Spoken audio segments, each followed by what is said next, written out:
erotic, you say? We got a great big goddamn mutual admiration society going on tonight, don't we? No. I think we do. I don't feel that way. I have no admiration for you. I'd like to welcome the viewer to this special holiday edition of Big Words I Know by Heart. A program of rants, raves, faves, pet peeves, heavy petting, and anything else we can fill the half hour with. That's enough of that fucking music. My guest today is a true Renaissance man. He's hosted... Shut up. He's hosted his own talk show for over 20 years. That's not Renaissance man. Hey, let me do my thing. Oh, I'm sorry. You're in my world now, bitch. So don't talk when you're on. I'm on the show with you? He's hosted his own talk show for over 20 years in this very same studio. Can I talk you up a little bit? No. Written and directed a number of films, and most recently, he's making bank on having read the book, a Beatles book about Beatles books. It's genius. He's my own... Well, that's a ringing endorsement from yourself. Yeah. He's my own personal Johnny Carson, although he identifies more with Charlie Rose. Right. Let me introduce to you the man you've known for all these years, Gregory James Sterlace. Well, first of all, you should do some research. Hey, I'm not done! My name is Spurlac, S-P-E-R-L-A-C. Joining me in the co-host hot seat, I'll just talk over you, is the one-man think tank and producer behind Think Twice Studios. Think Twice Studios. A man who has no opinion. Wrong. A man who has no opinion on most issues. It's not Think Twice Studios. Mr. Richard Wicka. Welcome, Greg and Richard. Richard is not Think Twice Studios, Who's hosting, you fuck? What does that have to do with anything? Richard is not Think Twice Studios, correct? Well, there's the literal meaning, and then there's the intended meaning. Yes, there's the intended meaning is right, but not the literal meaning. There's the metaphorical Think Twice Studios. I've been having a Facebook discussion with Terry Klein on this. Mm-hmm. And moving on. Well, the person who said I was the worst person who ever lived, that guy.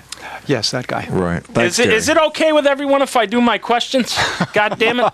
Yeah, as long as they're Beatle-oriented. They are. Go ahead. I'm looking forward to these. Greg. For months now. Greg. Yeah. I wrote these months ago while I was reading, having read the book, which is available on Lulu.com. I wrote the questions while reading, having read the book. And here are the questions. You're a little stilted, Tom, but okay. Starchy. I prefer starchy. Starchy also. The book, the talk show, the movies. Gregory. Where's the question? Gregory, are these all just side projects until your band Bad Ronald takes off? No. Next question. Thank you. Have you considered spending a portion of your book royalties on a second tie-dyed T-shirt? I had a second tie-dyed one, and we ripped it up in my fourth movie, The Big Mess. Mm-hmm. You didn't answer the question. No, I don't. You have not considered that? I had a second one, and now that's gone. And the co-host has signaled that he is ending his portion of the interview. He's fixing the camera, the lighting. Okay. Back to you. Gregory James Sterlace. Oh, my God. You call me Greg if you want. Would you say that you're a bigger Beatlemaniac than Charles Manson?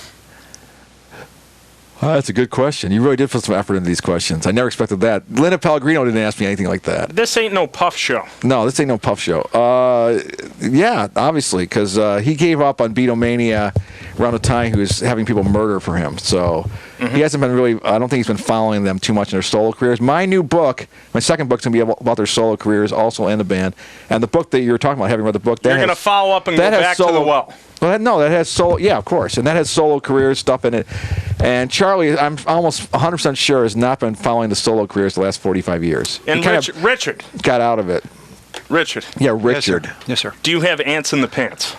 Not that I'm aware of. It seems like he does have ants in the pants, though. Gregory? Yes. In your professional opinion. Is this how he does the interviews usually? Go ahead. I think he's in a formal mood tonight. Formal, yes. In your professional opinion, was George Harrison a better sitar player or pincushion? Pincushion. Good answer. Good answer. These are good questions. I would like to take a moment and thank our special guest producer, Mr. Thomas Windsor, who shall remain unseen. Yeah. There he is. There's his hand, so we are seeing him. Mr. Sterlace. Yes. You had a guest spot on popular dinosaur classic rock FM station 97 Rock. It's like Tom Tiberi, rip it up and turn the knob off. How did you deal with the crippling depression resulting from the announcement that station icon Snorton Norton was retiring? I don't give a flying fuck about Larry Norton. Rich, how did you deal with the announcement that The Snorton crippling Norton... the announcement. You must really hit you where you live, right, I Richard? saw it on the local news, and with many stories on the news, I always say the same thing. Right. What is it? This is news. Right. Like Somebody's retiring from their job, and it becomes So news. did you think it should be front page news in the Buffalo News with Bruce Springsteen coming to town in a few months? They put it on the front page. Is that really news? It shows that how news and advertising are sort of merging. Oh, yeah, they sort of. Next question. Next, our hard-hitting expose on the concert that's taking out a full-page ad for 4 months in our paper. Do you suppose Paul ever considered signing two-legged wife Linda up for singing lessons? No, because she was really good. If you listen to Ram, She was horrendous. If you listen to Ram by Paul and McCartney, and if you listen to all the great stuff like Seaside Woman and Cook of the House, if you listen to Wings, you're going to hear some great vocalizing. Pardon me, Or sir. even the 89 tour, 93 tour you saw. If I may interject, I don't make the Greg Sterlace royalty dollars. Yeah, that's because you. I make a that's 'cause modest I stipend. tell you to write about Elton John, and you'd be raking the bucks like I'm raking in the bucks from the Beatles. But Well- you don't want to write about Elton John. You put 46 pages in your one book. Do 460 pages in a whole book. You can rake the bucks, and people will buy that Elton John crap. I'm going in a whole other direction, pal. But no one cares about your autobiography. You're 38 years old. You got an autobiography out. I mean, that Michael, however you pronounce his last name, bought a copy Shitneck. yesterday. I sold 3 It doesn't copies last matter. night. The point is, you're not going to be riding the gravy train like me. I'm going to a Beatle convention in April and in August in New York and Chicago. Are there Tom Waters conventions around the country? I don't think so. Richard? Fuck.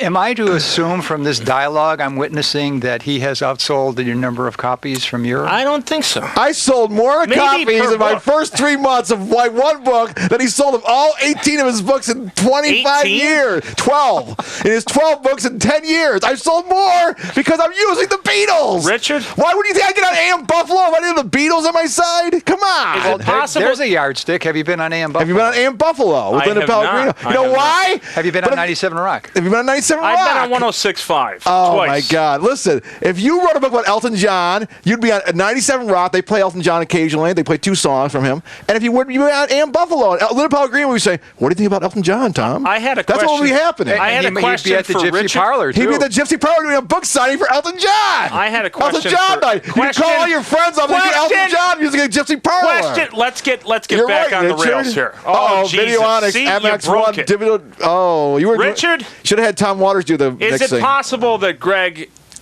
his ego has become ginormous? No, I hate myself And intensely. hand to Richard. I am not Hand an to Richard.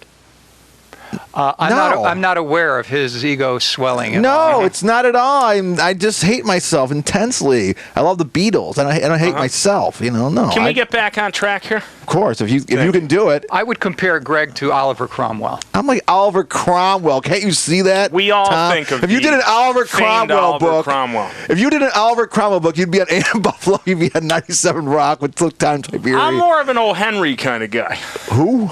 Exactly. Sorry, I'm He familiar with O. worked a Henry. steady job. He made good money, and he wrote Sorry, I'm on the familiar side. with O. Henry. I say Oliver Cromwell because he was instrumental in getting rid of the King of England. That's me. He I'm raised the army, and he was hugely popular. And the people of England said, "Oliver, why don't we make you king?" And Oliver said, "No, I overthrew a king. I'm not." That's to right. replace I'm a king." humble. I'm not like you, Tom. I see. Egomaniac. Gregory? Yes, Thomas. Oh, this is actually a question for Richard. Richard? Oh my God! This fucking question should be for me. Just shut your pie hole for 2 seconds. Why the fuck Richard, would it be for hey, Richard? He's your Can I co-host. talk to my co-host? You do co-host questions? You think Johnny Carson ever had questions on his Yeah, pink shut cards, the his blue fuck up. cards? So we got It's an Ed not question here tonight. Sterlace. You It's think not Letterman was- always about you. But the It's show, not you're always interviewing about a guest you. who wrote a fucking book, and you're going to interview the Thomas, co-host. can you pan to Richard, please? Co-host Richard, questions? without you, do you suppose Greg and I would be reduced to ranting and raving to random passersby on a street street. corners? Yes, I it's don't probably, like to probably. think about alternate universes. Because it's all hypothetical. Is your name Richard? I'm his lawyer. He likes me speaking for him. It's all No. hypothetical. That's what he wanted to tell you. It's all And hypothetical. Richard, your answer. That's all hypothetical. I don't like to talk about like alternate realities. No. If you had taken the right path instead of the left path. Right. It's so speculative. It's so speculative. He doesn't want to care about that. I mean, when Napoleon was when Napoleon was coming back from Russia, He was hungry. his advisor said, "You Very should hungry. turn south here." And he said, and return no. to France. All my viewers know the story of Napoleon. And he We all said, know just the move on. story. he said, "I'll turn north," and he lost his entire army. If he had turned south, He would have won. And that's when the emperor Kind of realized like Hitler that in he Russia. had no That was clothes. a mistake, too. Remember his general said, Greg, don't go to Russia. Don't Can go to I Siberia. interview? Remember that? Can I interview you in some kind of interview format here? It'd be nice if you were asked let's a do fucking that. question to Let's Richard do about that. alternative reality that led to Napoleon's Gregory, losing the battle Are of you Waterloo. ready for a question? Can Yeah, you sure. receive my question? I'd like to. Will you be poaching Got any any of my bait for me? guests in the future for your talk show, or are you sticking to your guns on this no guest policy? I decided not. I've gone further than no guess with your big fat head in my way. I've gone further than no guess, Tom. I'm just going to edit my movie about John Lennon, and You're on hiatus. I'm going to edit the John Lennon movie instead of talking on video. Yeah, I see. And this is my next last question. time I'm talking on video for a few years. Greg, why didn't I have a more prominent pole position in the acknowledgements for your book? It was the most prominent fucking thing it could possibly be. You're on the first fucking page. What do you want me to? I said the book was influenced by you, inspired by you. What else do you want? Blood? Did you want a black back cover blurb? Is that what you wanted? Listen, I'm all the way at the bottom of that acknowledgements page, I'm sorry, I like some meant sort you- of literary Syrian refugee. That's topical. It's tough. See, I'm down here. Oh my You god! can't even see it from the screen.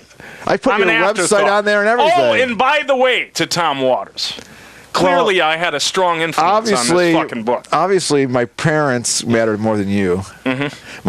My mother, my father, and my wife—they all mattered more than you. So And you're going to stick to that. I put you number 4, and I put you number 4 on the first page with my parents and my wife. Come on! These are all salient points, Mr. Yes, Stewart. they are salient. That's pretty good, though. You think, Richard? I put him on the first page. And didn't you? What was your acknowledgement to him? What did I you said he inspired me to write this book, Tom Waters, and here's his website. And I said, read all of his books before you die because they're all so great. So Thank you. in Buy all a of them. way, he led you by example. He did let me lead me by he led me by example. Then I put the book out and I said, "Thanks for inspiring me." He said, "I'm number 4. I'm That's fourth on really- the page." That's an outstanding point, Rich, and I thank you for that. Yeah, thanks for inspiring me. I value your opinion. I only wrote the book because of you inspiring me, and then and then after. Well, actually, what happened was you inspired me to write books, and then I was talking to John Lombardo, and he was drunk off his ass, and he's saying about Okay, that's enough of that. What he was. Let's put an end to that's this love-in. What do you think, Tom? What do you mean? That can't be a half Tom hour has already. no opinion on this. We got a lot of questions to get Yeah, through here. I know, but I'm telling you about the book, though. True or false? Nobody cares about that. No one cares about the book. George's greatest artistic accomplishment was throwing money at the theatrical release for Monty Python and the Holy Grail. No, with no and I. Good. When commenting on Ian MacDonald's Revolution in the Head, you wrote that people who live in the past never glimpse the truth until it's far too late and they pass away. How would you apply this observation to your own Beatlemania? I have no idea. Next. He's still alive. How can he say that? I'm still alive. I didn't pass away. What will the book be It's called? not going to be about my own Beatlemania. What book will you write posthumously? And go. Anyway, so what happened was John Lombardo was drunk off his ass, right? He says to me, life is horrible. It's a nightmare. I said, why don't we write a book about you? You deserve an autobiography, and I'll help you with it. And then a year passed. He said, Greg, I don't know how to take you, so I'm not going to do that book. Can you speed this answer up a little? Yeah, there is not an answer. I'm actually just telling you what's going on with how the book happened. Besides, first I was inspired by you. Then I was inspired to write a book with Lombardo, and he punked me off. So then I thought, where can I go to be like Tom Waters and write a book? I'm not going to write an autobiography like he did. I'm not going to write about Elton John. Then I thought, if I'm not going to write about Elton John, write about the Beatles. A much better pop artist. So in essence, you're saying you're Gore Vidal to my Norman Mailer. No, I'm not saying that at all. I don't know what that means. You heard it here first, folks. I don't know what that means. First of all, Greg, I'm not a homosexual. We have to keep so going through therefore, these I'm not questions. Gore Vidal. That's up for debate. How's that for Greg, debate? I think Greg would prefer to be known as the Norman Mailer to your Gore Vidal. I see. Are you not pansexual, Greg? No, I'm not pansexual. Didn't you want to make that announcement right here today I don't know what on Big Words pansexual is, Video? so what is it? You heard it here first, folks. So anyways, Next question. Then I started writing a book for And the next question. Bill Tudden and Eugene Kelly. I figured Bill Tudden is the one who turned me on to the Beatles when I was a kid. He's the one who beat me in Beatles Trivial Pursuit. on the roof in Hollywood. So I thought I'll write for Bill Tudden. And I the think whole you're trying book, to stall from the other question. No, hold on a second. So I wrote it for Bill Tudden and Eugene Kelly, hoping they would enjoy it out in Los Angeles. Bill Tudden? Bill Tudden. Bill Tudden, may you rest in peace. He's not Will be dead. missed. He's not And dead. He's still alive. You're still loved. He's still alive and still loved. So, Bill, that book was for you and Eugene. I just want you to know that. It was all through John Lombardo and Tom Waters' influence. Why not just put a small telephone book in the next book with acknowledgements for everyone you know, have ever met, or may meet? You know, that's a great question, because I put 4,000 people in the acknowledgements to try to cover And all they all buy books. And they all bought. And the worst thing is, like Beth Lewinsky, I put in there, she's a very close, important personal friend of mine, and I've been friends with her for 33 years. And do you know what she said to me 10 times since she's seen me in the last 10 weeks? I'm going to get a copy of that book, Greg. I'm planning on getting a copy of that book. I got the book in my hand, sitting with her, and she's like, I'm going to buy one of those sometime. Wait till you get to book 10. Oh, my God. That's when people are like, another one? Are you kidding me? Yeah, well, I'll get to you. Because all you do is Tom Waters. You're not giving the people what they want. Give the people what they fucking want. They won't say book 10. What the fuck? Who's the host? Especially when book 9 and 10 are your autobiography and you're 36 years old. A 2-part autobiography at 36, and all you've done is sell Gary's pools? Sometimes, when your life is so epic, Dear you can't contain it in just one I was born in autobiography. 1975. In 1995, I started selling Gary's pools. Rich, you read most of it, I Chris. sold a lot of Gary's pools. Where do you stand on this, Rich? He worked in a comic book store. Yes. I worked in a movie theater for 12 Epic comic seconds book before I greatness. quit, and then I worked in a comic book store, and then I sold pools for the last 18 years. Is it okay with you? The end. Is it okay What with the you? fuck kind of book is this? Why is there another book out? What Hey, the fuck? honor the format, you fuck. Honor the format. Are you? don't honor anything. I have a lot more questions. So what? You don't honor anything. You're telling me to honor the format. What have you honored besides the format, Tom? Not one damn thing in your whole life. Not one. Gregory? You call Richard rich. You say it's the Home of the Future. It's the Home of the Future studio. It's not the. Are you there, God? Yeah. It's me, Lenny. Tom. It's me, Tom. Are you holding your wife Paula back from completing her book in the same manner that Michael Keaton held Courtney Cox back from her acting career in the hit syndicated television program known as Friends? No. Next question. Thank you. Pleased to react to this statement. Happiness is a lukewarm Phil Spector. Fuck.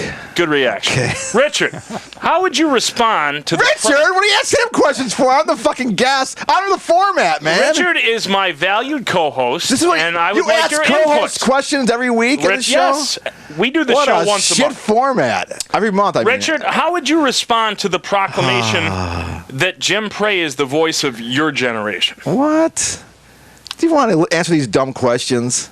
It seems far-fetched. It seems far-fetched. He's not the voice of any of Joan's generation. Follow-up question. If Oh the my walls God, you get could talk two questions for at you in a your row? fabled Home of the Future, Why am I here? what would they say?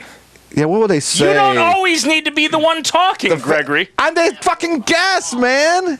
I'm the guest. Richard?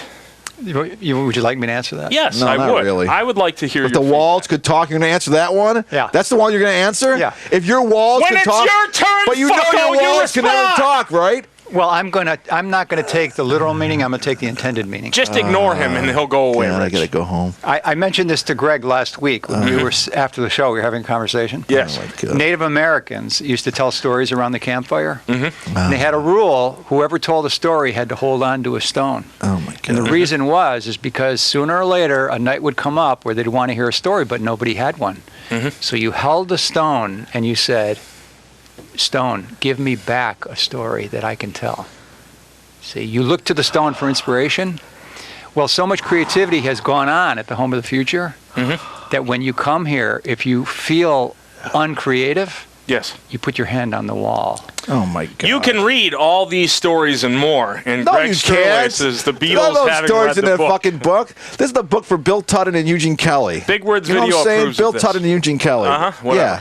Whatever. Greg, would you agree that only an asshole would put a collector's edition of a magazine on his coffee table and then get enraged when someone sets a beverage on it?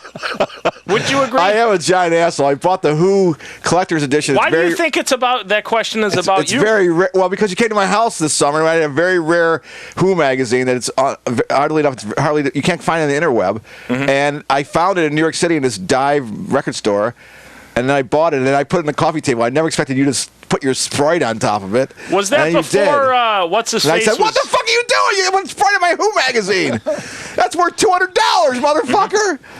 I'll never find another one like that again. It's mint condition. Yes. Yeah, that was asshole. That was a good reenactment. Thank you. I believed you in that role. Yeah, I remember that moment. Now, Tom, when he said it, did he convey to you the urgency of? Yeah, I jumped up. He did. Yeah. He yelled at his It was guests. bullshit. It was like saying to Ross Ruffalo, I'm the director, I'm the director, I'm the director, I'm the director. You don't get a lot of house guests, do you, Greg? That isn't one of the questions here. It's just not really, no. That's a bonus question. Because I'm usually yelling at them. I see. You do a lot of yelling. I'm sorry. You're in pre-production on a film about Catcher in the Rye, as seen through the eyes of Mark David Chapman. Good question. Have you considered marketing children's lunchboxes, bobbleheads, toy caps, or pogs as a movie tie-in? Yeah, I'm going to do all of those. You definitely have the lunch boxes for the kids with Chapman's. You have the little thing on the lunchbox where Chapman's blowing Lennon away. You know, and Yoko's crying on the other side of the lunchbox. He's in tears with David Geffen. Those pogs are coming back around. Yeah, we're actually starting editing the movie next week in this very room. So that's great, and I appreciate that you responded to that. I'm very excited about it. We got Michael, what's his name, doing the editing. Swissman. How do you pronounce his name? Swiss cheese. Swiss man. Michael Swiss cheese. He's gonna be. How do you say his name? Well, he pronounces it Swiss man. Yeah. So how do you? What's the real pronunciation? Well, I think of a chef making food. Is that CHEF? And then I think of a chicken. Is it Chef Chick? Chef Chick, yeah. So it's like Chef and Chick. Yeah. Michael Chef Chick. Okay, Michael Chef Chick is going to do the editing. I can't wait. Sterlace? Is Mr. Waters welcome to come to an editing session and put in his 2 cents? Sorry, we like a closed shop here on Saturday nights at the Home of the Future. I respect in the that. studio, you know. He'll have to wait in the green room. That's okay. Yeah, wait in the green room at best. That's not a project I'm interested in anyways. It's very fascinating. Well, Greg, what it is you answered the question, so now here's the point on my show where we move to the next question. But I like to finish answering the question, though. Nobody's interested in your response. No one's they don't interested in want it for your response. No one. Will your Greg? For the questions. Will your sophomore book also quote from and recycle other people's books while you laugh your way to the bank on the royalties? That is genius of me. No, not this one. This one is all about the albums. Every album reviewed. I started this week. I wrote 8 reviews already, and I only have about 195 left. Will it be authoritative? It'll be authoritative and comprehensive as usual. And when are you dropping that book? I'm going to try to do it by April. I'm going to crank it out by April. I wrote 8 reviews this week. I wrote 5 today. It's really easy. Just Since go you in. came on my show, do I get a comp copy? Do I get a comp copy of the next one? No. You going to comp me? Why should I give you a comp copy? Just send me a comp. I'm not sending you a comp. You pay the postage. What'd you ever do for me? You complain. I put you 4th in the dedication. You complained about that. You did. So now you want a comp copy of the next book? And I appreciate that you put me 4th, and I'll never forget it. Oh, that's okay. You'll get a comp copy. I think Greg is asking you, what are you going to do in return? Oh, reciprocity, I see. Well, no, as long as now he's saying he thinks it's good that he was 4th. He said, I appreciate it. Remember earlier you said he's like, what the fuck? Why Rich, am I 4th? unfortunately, we can't hover on this question for too long. The thing is, with the 4,000 acknowledgements I did in the back of the book, yes, you think that would work out great, right? I acknowledge 4,000 people, and starting with you. You got a really He got mentioned first, but you got mentioned before him, so you were 5th and he was 4th. How about that? Thank you. And you for were 300 pages after him, and Thank you for illuminating. he was really got a good spot. Are you well? And the thing is, Tom, should I just talk to you? Get this. 4,000 acknowledgements, I keep having people say, why am I not in there? Yeah, you'll get that. And I keep having people say, why is our other friend not in there? It happens to be like every time I turn around talking to somebody. Let me tell you something, why buddy. is Joy Trotter not in there? I'm like, I don't know. I have every person in the world in there. Greg, when you're in this book biz, it's murder, my friend. No, it's not. It's super easy. People just give me $20. We're in the biz now, They don't even look inside the fucking book. They just give me $20. Beatles book? You're on the front. I want it. You're on the front lines now, pal. People are buying it as a gift for Christmas just because they have stupid white men in their lives that any Beatle book you put in their hands for Christmas, stupid white men, they're like, thank you very much. We're almost out of time. And people giving me $20 and saying thank We you. got They don't a even look whole other inside. page of questions. They don't even look inside. They don't. They don't care. They don't care. People don't read. They the just only buy the people who book, looked and that's all that inside. matters. The only people who ever looked inside the book were Bill Tutton and Eugene Kelly. I read this cover to cover. Well, you looked inside. I read it in a and week. And Tom Waters. I enjoyed it. That reminds I me, thought it was Richard. What do you think of the book? Well. Well, what? Let's see. Okay, here's my thoughts on the book. Yeah. Yeah. We have less than that. We got about 3 minutes. I think it is a fantastic first step, and I'm super excited as to see what the second step is. That's a positive spin. That's a positive spin and a negative review. It was Greg, beautiful. we got to rattle through these questions. See, my favorite part is hearing about people's interior lives. Yeah. And so now that you've established your writing style, Yes. I'm thinking, wow, I can't wait till he applies that same magnifying glass to his interior life. I'm not going That's to. great. My interior life will not be in the second book at all. So that's Good. not going to work out. Nobody wants that anyway. No one wants my interior life. Why did They things want, go... they want a two-part autobiography. They want a two-part... What are you, Hitler now? You want a two-part autobiography. Yeah, it was really Hitler-like, wasn't it? With the mustache and everything. Hey! I will speak to the German people! The German people! You must listen to me! Listen to I me! will Listen turn to me! this car around, goddammit. No, you won't. Why did things go sour Put the video on. Why did things go sour between McCartney and Pegleg Pete? Who's Peg Leg Pete? Oh, his Heather wife, Mills. Heather? Come on. Well, that was all Heather's doing. I mean, Good answer. Paul's a charming motherfucker. Terrence Trent D'Arby. And Heather was just a gold digger from the start, and she got her $1 billion, Mm-hmm. and then she shit all over him. I'm surprised he went in with Nancy and kept making love. Aren't you? Terrence Trent D'Arby stated Third in a wife. 1998 interview that he would be more popular than the Beatles. Would you say that he succeeded in that claim? Yes. Good. I love Terrence Trent D'Arby. You confess in your book to being a lifelong shoplifter. Did you learn this skill from Winona Ryder? I never said I was a lifelong shoplifter. I said in the 70s, my brother shoplifted a book at a drugstore called The Longest Cocktail Party and gave it to me. It was my first Beatle book. And secondly, I shoplifted one thing. Do you see what I did there? I shoplifted the Rolling Stone issue from the late 70s with Village People on the cover and George Harrison interview. And I also pretended I shoplifted a couple other books, but that was just a joke. Greg? Just the only thing I ever shoplifted was Beatles was the George Harrison Rolling Stone Village People issue. It has been Classic, you know. It has been the great privilege of my lifetime to have you on the show. That's true, it has been. And now I Adolf. would like to welcome you to Plugola. 2 minutes of as many plugs that my guest and I can fit in with the time we have left. I'll go first. How's that? Make sure to subscribe to the Big Words I Know by Heart channel on the YouTubes for bonus episodes, updates on new shows, and an all-access pass to the history of the show. Read a free rant every month on my website at tomfoolery4wordpress.com or catch the minutia of my life on Twitter at tomfoolery444. Your turn, Greg. All right. And pan to Greg if you could. See this book? It's a great stocking stuffer. The Beatles, having read the book by me, Greg Sterlace. It's a good book. It's fantastic. And the thing is, you can get it on lulu.com, Lulu.com. You can go to Rust Belt Books. Go to Christy Meals Rust Belt Books on That's Grand a great Street. place. It's beautiful. You can go to the Birchfield Penny Art Center, which amazingly enough is carrying my book after they kicked me and Richard Wicka I would also like to out of thank the Birchfield Altoids. Penny Art Center in 1997. Altoids. Remember that, Richard? Oh, yeah. We got kicked. Richard, we got kicked out of the Birchfield Penny Art Center in 97. I remember that. And 18 years ago, and they accused us of knocking paintings off the wall. Now I'm going to be doing the book club there in February. My book's there in the gift store. And the Richard. Buffalo History Museum. Great. They have it. Thanks to Richard. Connie McEwen. I'm so sorry that Greg Caldwell. was rude to you. I'm not rude to And him. I Why appreciate am I that you rude were to here. you? Yeah, I'm not aware of what is this rude thing you're talking about. Is that, am I plugging That's anyone?